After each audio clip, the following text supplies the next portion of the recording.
नत्वा सरस्वतीं देवीं शुद्धां गुण्यां करोम्यहं पाणिनीयप्रवेशाय लघुसिद्धान्तकौमुदीं लघुसिद्धान्तकौमुदीं। गतपाठे अस्माभिः कानिचन सूत्राणि अधीतानि। तत्र विशेषत्वेन ऋत्वविधायकं सूत्रम् अस्माभिः पठितम्। अद्य तथैव रुः एव प्रकरणं पठ्यमानमस्ति, वयं पठन्तः स्मः। पुनः तदेव अनुवर्तयामः। स्लैड् शेर् करोमि।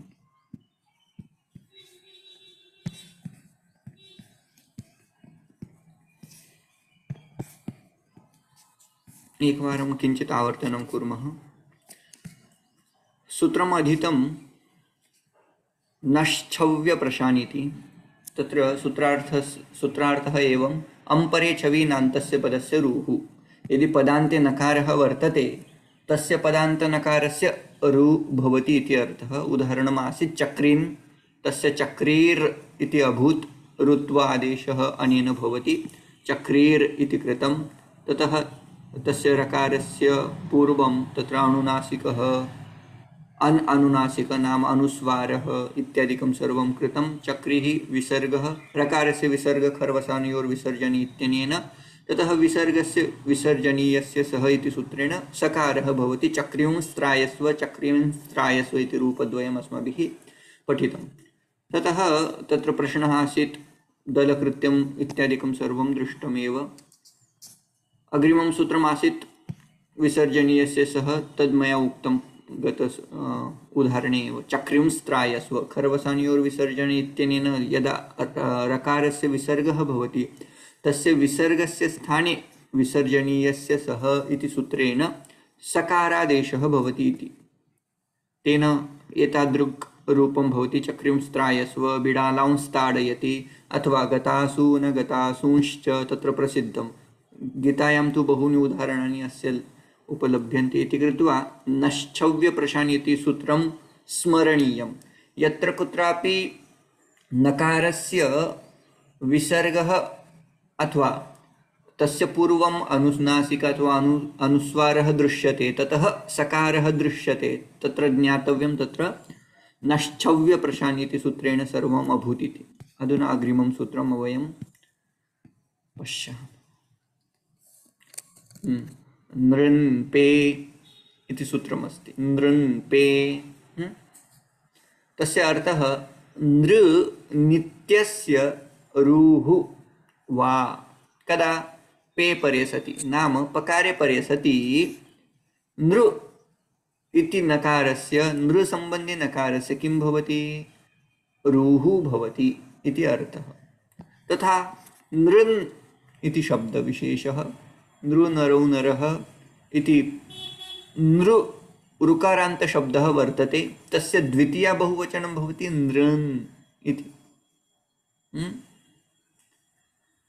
पाहि इति क्रियापदम्। अधुना सूत्रे किम् उच्यते? नृन् पे, नाम यदि नृन् इति पदं वर्तते तस्मात् पे परे सति नाम किं? पकारे परे सति। यदि पकारः परे वर्तते, अत्र पकारः अस्ति चेत् तदा नकारस्य किं भवति?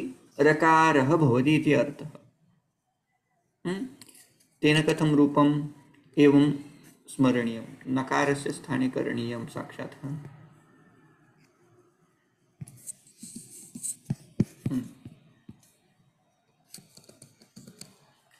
नृ, ततः अधुना रकारः आगतः। रकारः आगतः नाम किं? रूप्रकरणं पुनः आरब्धं। यदा यदा रूप्रकरणं भवति तदा तदा सूत्रद्वयं तत्र आगच्छति। एकेन सूत्रेण तत्र अनुनासिक आदेशः भवति, अपरं सूत्रं तेन अनुस्वारः भवति खलु। चेत् नृ प्लस् तत्र तस्य उपरि तद् चन्द्रबिन्दि वर्तते, तस्य कृते सूत्रम् अत्र अनुनासिकपूर्वस्य तु वा इति सूत्रेण रकारात् पूर्वम् अनुनासिकं चिह्नं स्थाप्यते अत्र। ततः अन्यत् सूत्रम् अनुनासिकात् परोनुस्वारः रुप्रकरणे रकारात् प्राक् अनुस्वारः अपि स्थापनीयः इति अर्थः चेत् अत्र अनुनासिकपक्षे एवं अनुस्वारपक्षे एवं रूपम्। हाँ, ततः तस्य रकारस्य किं भवति? अग्रे यदि कठोरव्यञ्जनम् अस्ति, खर प्रत्याहारस्थ कश्चन वर्णः वर्तते अथवा अयं पदान्ते वर्तते चेत्, अत्र अग्रे किमपि नास्ति किन्तु पदान्ते रकारः वर्तते चेत् तस्यापि किं भवति? विसर्जनीयः। विसर्जनीयः नाम किं? विसर्गः भवति। विसर्जनीयः विसर्गः उभयोः समानमेव अर्थः। अस्तु, नृः तस्य रकारस्य किम् अभूत्? विसर्गः अभूत्। नृः पाहि, अत्रापि नृं पाहि। अधुना वस्तुतः तत्र विसर्जनीयस्य सः इति सूत्रेण किं प्राप्तमासीत्? विसर्गस्य सकारादेशो भवति, किन्तु तस्यापि अधुना खरवसानयोर्विसर्जनीयः इति सूत्रं किं वदति? यदि अग्रे खर प्रत्याहारस्थ कश्चन वर्णः अस्ति चेत् तत्र विसर्गः भवति, विसर्गः कृतः। अस्य सूत्रस्यापि अधुना अपवादात्मकं सूत्रम् एकम् अस्ति। यदि विसर्गस्य पुरतः क ख वर्तते अथवा प फ वर्तते चेत् तदा विसर्गः न करणीयः। तस्य किं भविष्यति? उपध्मानीयः भविष्यति। अर्धविसर्गसदृशः उपध्मानीयः अथवा तत्र अपरः जिह्वामूलीयः भविष्यति, डिपेण्ड् भवति। अग्रे यदि पकारः अस्ति चेत् उपध्मानीयः, तस्य कृते सूत्रम् आयाति, पश्यामः। कुपोक् पौच इति सूत्रं कवर्गे पवर्गे परे सति विसर्गस्य अक् अफ् इति आदेशद्वयं भवति इति अर्थः। हाँ? अत्र चाद्विसर्गः इति उक्तं, विकल्पेन विसर्गः अपि कवर्गे पवर्गे च परे सति अक् नाम जिह्वामूलीयः विसर्गः, अक् नाम उपध्मानीयः विसर्गः इति अर्थः। उदाहरणं नृ तत्र विसर्गः आसीत्, विसर्गस्य स्थाने अपवादात्मकम् इदं सूत्रम् आगच्छति। तेन सूत्रेण अत्र एवं लेखनीयः सः विसर्गः। उच्चारणं नृः पाहि, नृः नृः पाहि इति रूपम्। च इति उक्तं खलु, चात् विसर्गः। तेन किं? यत्र अस्य अभावः वर्तते, नाम यत्र अस्मिन् पक्षे यदि अक् अफ् इति न कुर्मः चेत् तत्र कथं लेखनीयम्? एवमेव, नृः पाहि नृं पाहि इति। एतत् स्पष्टं वा? सरलमेव वर्तते। यत्र कुत्रापि विसर्गः तत्र अस्ति, विसर्गात् अनन्तरं यदि पकारः अथवा फकारः वर्णः आगच्छति तदा अर्धविसर्गसदृशः लेखनीयः। अद्यत्वे न कोऽपि लिखति, किन्तु अस्माकं ज्ञानार्थं सः विसर्गः उपध्मानीयः इति शब्देन ज्ञायते इति ज्ञातव्यम्।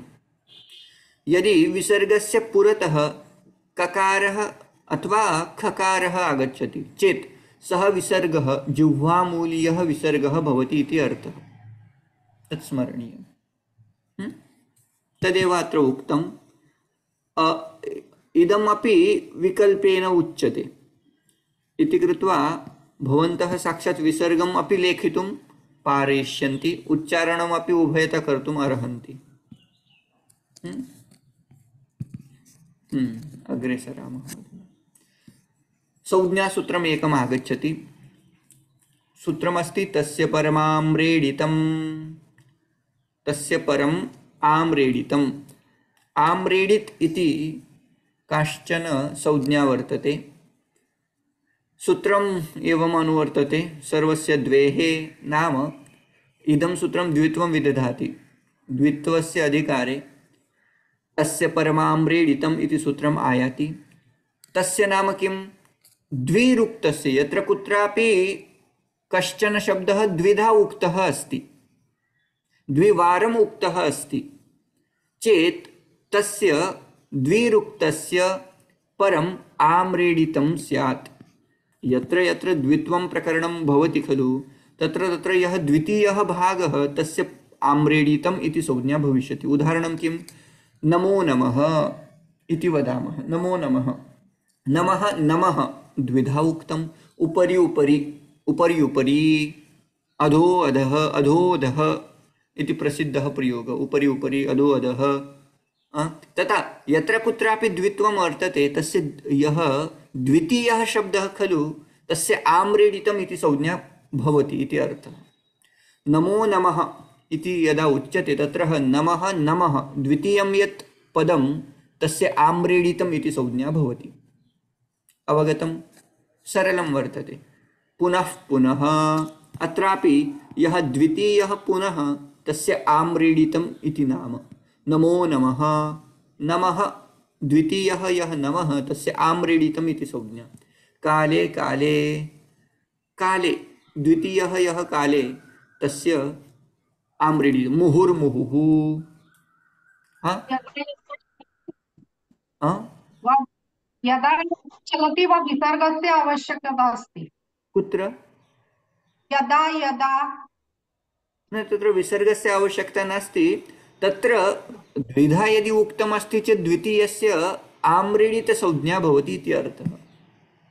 यदा यदा यदा यदा, तत्र द्वितीयः यः यदा तस्य आम्रेडितसंज्ञा। अस्तु। सर एक शंका आहे.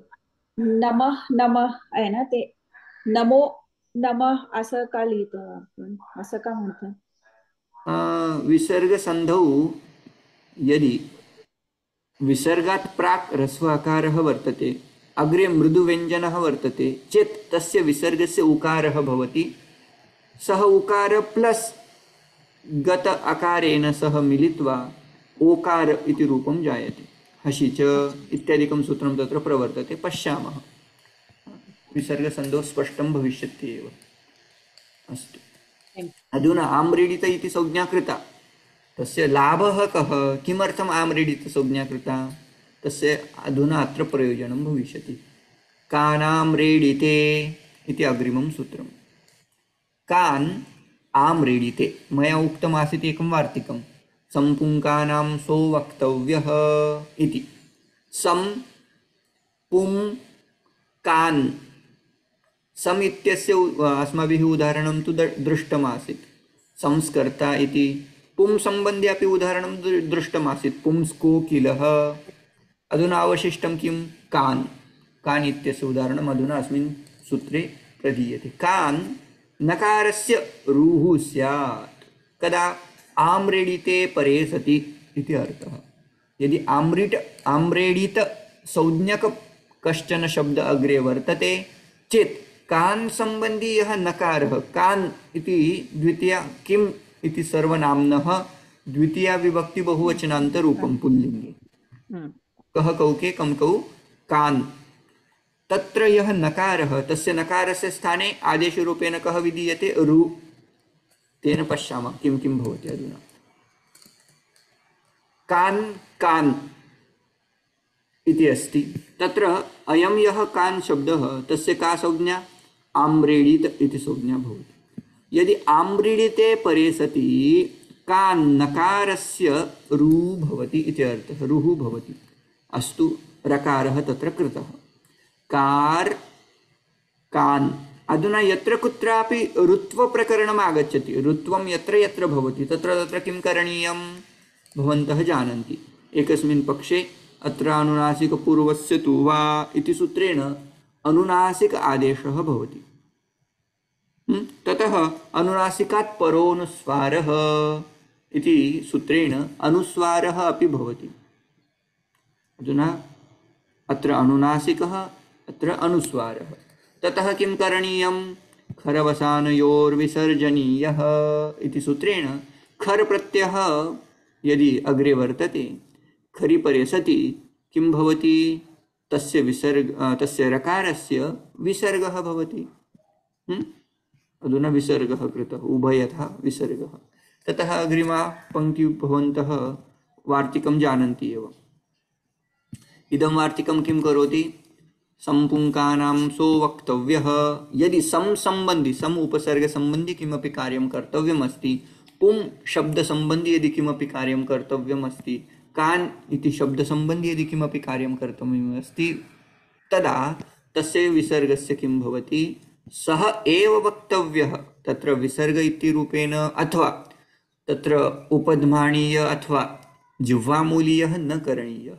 वस्तुतः अत्र जिह्वामूलीयः अपेक्षितः आसीत् कुपुवखपौच इति सूत्रेण, किन्तु वार्तिकं किं वदति? यदि कान् सम्बन्धे किमपि विशिष्टं कार्यं वर्तते तदा तत्र अनेन एव वार्तिकेन सकारः वक्तव्यः। कांस्कान् इति रूपम् अनेन जायते। कांस्कान् स्पष्टं सरलम् अस्ति एतत् सर्वम्। अग्रे अत्र वस्तुतः 100 सूत्राणि अस्माभिः अधीतानि। अग्रे छे च सूत्रम् आगतम्। छे च सरलं सूत्रमस्ति।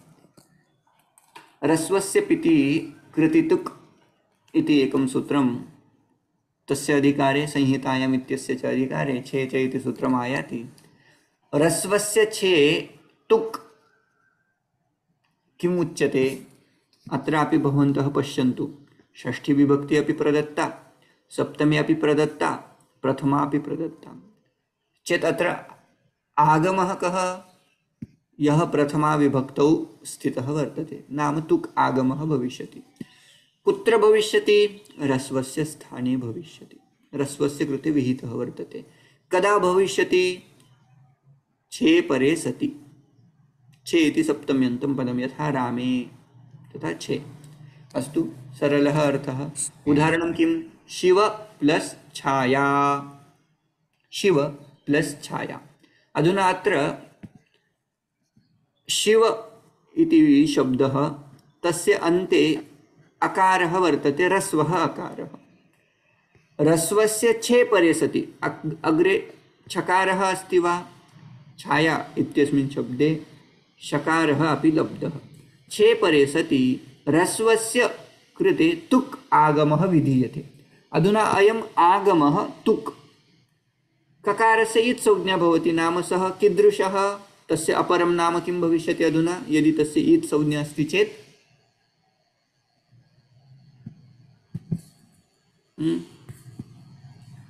आगमाः कीदृशाः भवन्ति? कति विधाः भवन्ति? तद् अस्माभिः पठितं। मुख्यत्वेन कित्, टित् एंड मित्। किन्तु अयं कीदृशः वर्तते? कित् ककारस्य इत् संज्ञा भवति। उकारस्यापि तस्य उच्चारणार्थः केवलं स्थापितः तकारः अवशिष्यते। अधुना यत्र कुत्रापि टित् आदेशः कर्तव्यः, टित् सः कुत्र भवति? यस्य कृते विहितः तस्य आदौ भवति, आद्यन्तौ टकितौ इति सूत्रम्। यदि कित् अस्ति चेत् अन्ते भवति। अधुना शिव इत्यत्र यः रस्वः, रस्वस्य कृते विहितः, अयं टित् नास्ति इति कृत्वा तस्य आदौ न कृतः, कित् अस्ति इति कृत्वा तस्य अन्ते कृतः। नाम शिव त छाया इति अवशिष्यते। शिव त छाया। ततः तस्य तकारस्य जष्ट्वं, तत्र एकः शब्दः त्यक्तः मया कर्तव्यं, तत्र जष्ट्वं त्व तत्र न लिखितः, एकवारं लिखामि।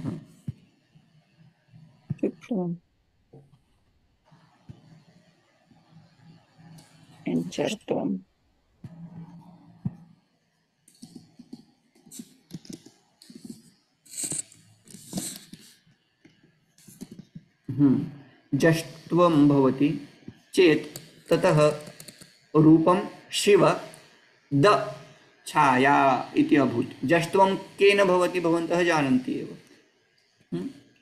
झलां जशन्ति इति एकं, झलां जश् झषि इति अपरम्। अत्र ततः दकारस्य अपि यदि पश्यामः तवर्गे तकारः भवति, ततः छकारः च वर्गे भवति। चकार तथा तवर्गस्य यदि संयोगः भवति ततः स्तोः श्चुनाश्चुः इति सूत्रेण तत्र श्चुत्वं भवति। तेन किं रूपं? शिव ज छाया इति रूपं जातं। शिव ज छाया। ततः पुनः तस्य जकारस्य चर्त्वं भवति। परिचय खरीच इति सूत्रेण चर्त्वं। खरी झलां चरः स्युः, तेन तस्य जकारस्य स्थाने चकारः आगतः। अन्तिमं रूपं किं? शिवच्छाया इति रूपं भवति। शिवच्छाया सरलं वर्तते, अतीव सरलम्। अत्र नित्यं एतत् तुक् आगमः कर्तुं शक्यते। अधुना अस्य बहूनि उदाहरणानि तत्र यदि ताण्डवस्तोत्रं स्मरश्चिदं पुरश्चिदं भवश्चिदं मखश्चिदं, तत्र अस्य बहु उपयोगः। अन्यानि अपि उदाहरणानि भवन्तः प्राप्नुवन्ति गीतायां, रामायणे, महाभारते बहुत्र अस्य उदाहरणानि भवन्ति। अग्रिमम् अधुना प्रीवियस् सूत्र गतसूत्रं ह्रस्वस्य कृते विहितं। व्हाट् अबौट् दीर्घ? उच्यते पदान्तात् वा। दीर्घात् पदान्तात् छे परे सति तुक् आगमः विकल्पेन भवति। सः एव आगमः, किन्तु यदि दीर्घपदान्तशब्द कश्चन वर्तते तदा विकल्पेन भवति इति अर्थः। उदाहरणं किं पश्यामः? लक्ष्मी, लक्ष्मी इति वर्तते, ततः अनन्तरं छे परे सति नाम छकारः अपि लब्धः, अयं पदान्तशब्दः अपि वर्तते इति कृत्वा दीर्घात् पदान्तात् तत्र किं करणीयं? तुक् आगमः कर्तव्यः। तुक् इत्यत्र ककारसेत् संज्ञा भवति हलन्त्यम् इति सूत्रेण, उकारसेत् संज्ञा भवति उपदेशे च अनुनासिक अजित् इति सूत्रेण, ततः अवशिष्यते केवल तकारः। तस्यापि प्रक्रिया समानमेव। अग्रे किं? तकारस्य स्थाने दकारः जष्ट्वं भवति। अत्र पुनः तदेव जष्ट्वं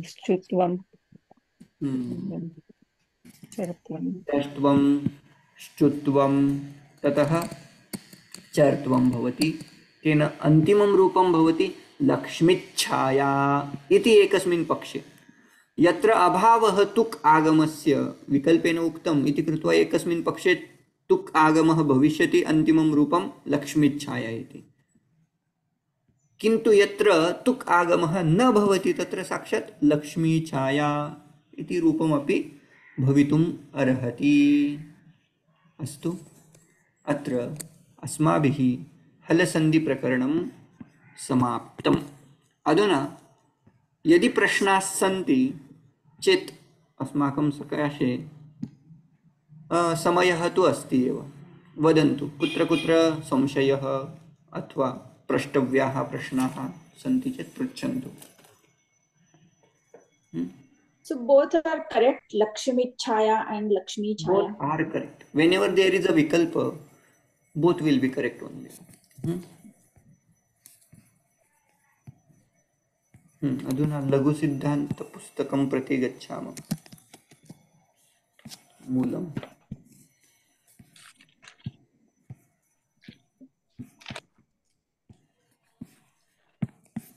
So can I ask a question? Yes, please. So, Che Cha is compulsory, or is that also optional? No, it is compulsory. Che Cha is compulsory. Got it. Thank you.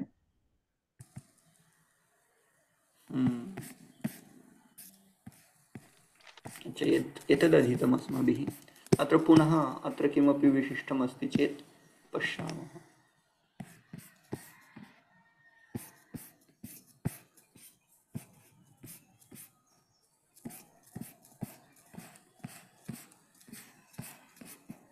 नृन्पे इति आरभ्य अस्माभिः दृष्टं। नृन् इत्यस्य कृते तैः टिप्पणी प्रदत्ता। नृन् इति नृ शब्दस्य द्वितीयान्तानुकरणं लुप्तषष्टिकं पदं। तत्र एतत् वक्तव्यं वा? नास्ति आवश्यकता। अस्य नास्ति आवश्यकता अधुना। नृन् पाहि इत्यत्र नृन्पे इति अनेन नकारस्य वैकल्पिके ऋत्वे अनुनासिके अनुस्वारे च कृते एवं रूपं जायते। नृ अनुनासिकः ऋ प्लस पाहि, अनुस्वार पक्षे नृ ऋ पाहि इति जाते सति उभयत्रापि अनुबन्धलोपे रेफस्य विसर्गे, अनुबन्धे लोपे नाम किं, रकारमध्ये यः उकारः सः अनुबन्ध इति नाम्ना ज्ञायते। तस्य लोपे कृते रकार एव अवशिष्यते। रकारस्य विसर्गे कृते, रेफस्य विसर्गे कृते सति किं भवति, विसर्गः तत्र स्थापनीय रकारस्य स्थाने। अस्माभिः सा स्टेप् फॉलो कृता। ततः कुप्वोकपौ च इति सूत्रेण विसर्गस्य उपध्मानीयत्वे उभयत्रापि चकारात् विसर्गस्य विसर्गे अनुनासिकपक्षे एवं रूपं जायते। एकस्मिन् पक्षे उपध्मानीय विसर्गः भवति, विकल्पेन भवति इति कृत्वा अपरं रूपम् एवं भवति। अनुस्वारपक्षे एवं नृं पाहि, अपरस्मिन् पक्षे तु विसर्गसहितं रूपम् इत्येव रूपचतुष्टयं सिद्धं। ततः ऋत्व अभावे नृन् पाहि इति पञ्चमं रूपम् अपि भवति। यत्र ऋत्व एव नास्ति तत्र नृन् पाहि इति पञ्चमं रूपम् अत्र उपलभ्यते। अस्य कः अर्थः? सः हरिः विष्णुः रामः नरान् रक्ष, रक्षां कुर्यात्, रक्षां करोति इति अर्थः। सः नरान् रक्षेयुः, रक्षेत इति अर्थः। सः नरान् रक्षेत्।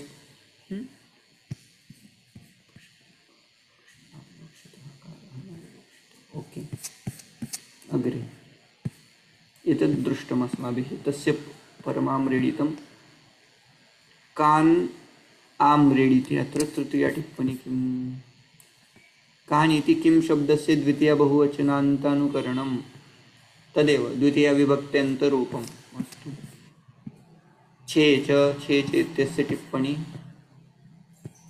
छे इत्यत्र पूर्ववद् अकारो न विवक्षितः। अस्तु, तस्मिन् आकारः न विवक्षितः। पञ्चमः शिवच्छाया। छाया इति सूर्यप्रिया कान्तिः इति अमरः। कान्तिः इति अर्थेन अत्र स्वीक्रियते। शिवच्छाया, शिवस्य कान्तिः इति अर्थः। लक्ष्मीच्छाया, लक्ष्म्याः कान्तिः इत्यस्मिन् अर्थे। प्रश्नाः प्रष्टव्या चेत् पृच्छन्तु। अत्र कुत्रापि संशयः, सूत्रादिविषये, सूत्रार्थविषये यदि संशयाः सन्ति चेत् पृच्छन्तु। न सन्ति चेत् पुनः अस्माकं अपरं सर्वम् अस्माभिः दृश्यते।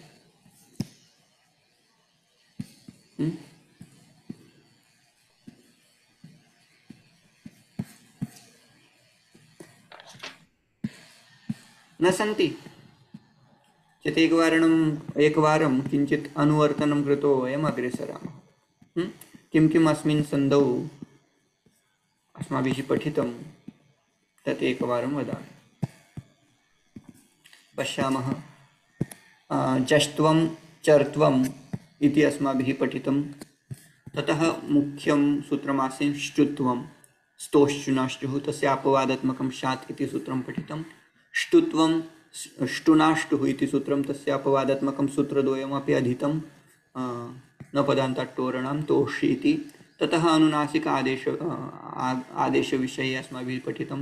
परस्सवर्णः, पूर्वसवर्णः, लोपः, छत्वसन्धि तथा अनुस्वारसन्धि, मकारसम्बन्धी बहवः नियमाः आसन्। तत्सर्वम् अस्माभिः अधीतं। तथा आगम प्रकरणम् आरब्धम्। आगमे कुक् आगमः, टुक् आगमः, धुट् आगमः, तुक् तथा ङ्गमुट्। ततः अन्तिमं प्रकरणं ऋत्वसम्बन्धी आसीत्। ऋत्वप्रकरणे अपि अनुस्वारः, अनुनासिक इति उभयता भवति। ततः अन्तिमं रूपं साध्यते। एतत् सर्वम् अस्माभिः विस्तारेण पठितमेव यदा सूत्रं पठितम्। एतत्तु संक्षिपेण किं किम् अधीतं तस्य सिंहावलोकं तावदेव। अस्तु एतस्मिन् सम्बन्धिनी शङ्काः यदि वर्तन्ते भवन्तः निश्चयेन अग्रिमायां कक्षायां प्रष्टुमर्हन्ति अथवा यदा ग्रुप् मध्ये अपि स्थापयितुं शक्यन्ते। अस्तु ओम पूर्णमदः पूर्णमिदं पूर्णात् पूर्णमुदच्यते पूर्णस्य पूर्णमादाय पूर्णमेवावशिष्यते। ओम शांति शांति शांति। हरिः ओम श्री गुरुभ्यो नमः। हरिः ओम। हरि ओम श्री गुरुभ्यो नमः। स्वरसन्धिकरणस्य किञ्चित् पश्यामः।